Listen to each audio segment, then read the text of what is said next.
The standard term of greeting in India is namaste. Namaste means not hi babe or hello there. It means I salute the God within you.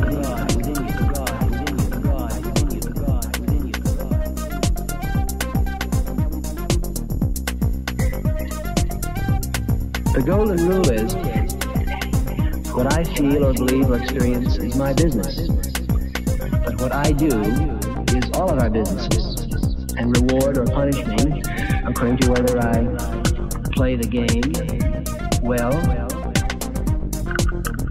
ethically and rightly, or unethically.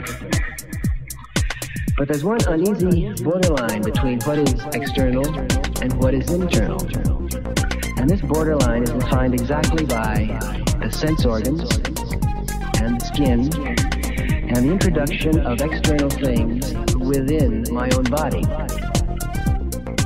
Consciousness is altered by physical events, physical objects, which impinge on my sense organs, of which I introduce into my body.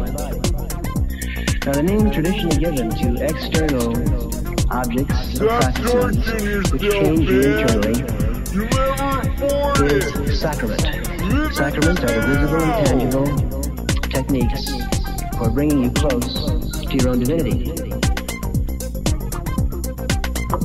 Now, the interesting things about most sacraments are, if you look back upon them, they all have something to do with your sense organs.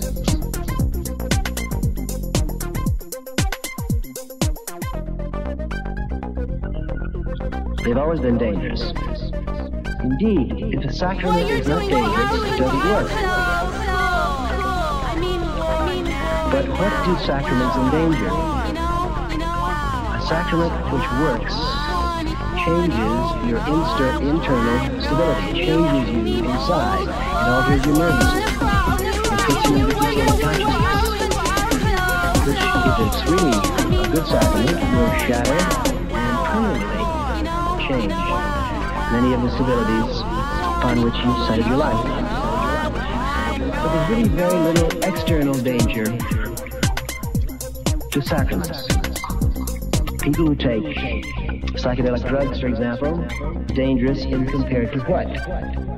Let's take, for example, a college education. The statistics tell us that every year 1,000 college students kill themselves.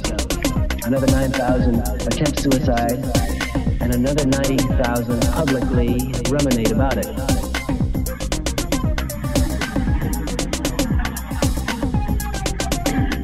The number of suicides attributed to LSD are perhaps between 5 and 10, which is remarkably low considering the probably several million people who have taken LSD, which leads me to suggest that perhaps LSD can prevent suicide in many people who might otherwise do it.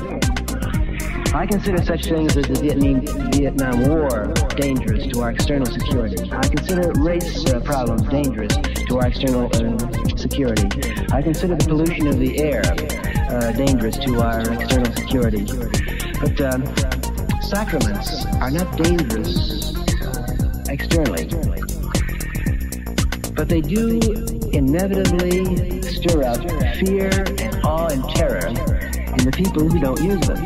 We're all afraid of the other guy's sacraments.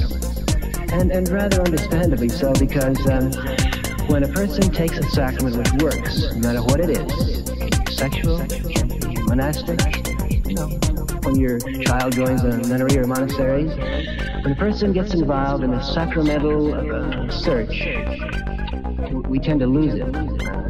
He no longer responds to our rewards and punishments, so we can't condition him. We can't control him. And those of us who, for even the best motives, want a society where people can be conditioned and controlled to virtue and conformity, there's nothing that can be more upsetting than a sacrament which works. Because if we know anything from history, we know that the religious person is notoriously unresponsive to the usual rewards and punishments. It's always been the despair of the bureaucrat that he shakes his fist or his club or his cross at the religious person, or he's I don't buy it.